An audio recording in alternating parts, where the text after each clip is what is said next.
আসসালামু আলাইকুম, welcome back to my channel. আজকে আমি নিয়ে হাজির হয়েছি মূলো শাক ভাজা রেসিপি। এই মূলো শাক কিন্তু অনেকেই খেতে চায় না, তবে এই মূলো শাকের অনেক গুণাগুণ আছে।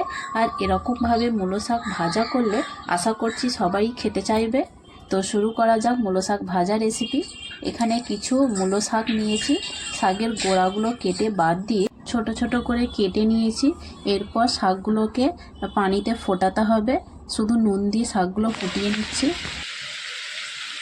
শাকগুলো ফোটানোর সময় শুধু একটু নুন দিতে হবে, আর কিছু না দিলেও চলবে। তো শাকগুলোকে ভালো করে ফুটিয়ে নিতে হবে।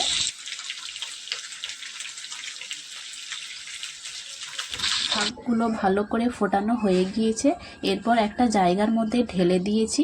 তো এবার ভাজা করার জন্য একটা কড়াই চাপিয়ে দিয়েছি।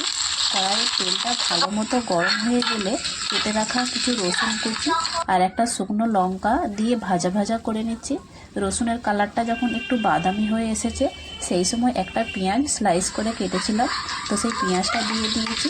পেঁয়াজটাকেও একটু হালকা নাড়াচাড়া করে নিয়ে শাকগুলো দিয়ে দিচ্ছি।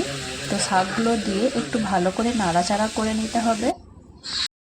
এরপর পরিমাণ মতো নুন দিয়ে দিচ্ছি। তো এই শাকে কিন্তু আলাদা করে পানি দেওয়ার দরকার নেই, এই শাক থেকে কিন্তু পানি বেরিয়েছে। তো যে পরিমাণে পানি বেরিয়েছে, আশা করছি এতেই শাকটা সিদ্ধ হয়ে যাবে ভালো মতো।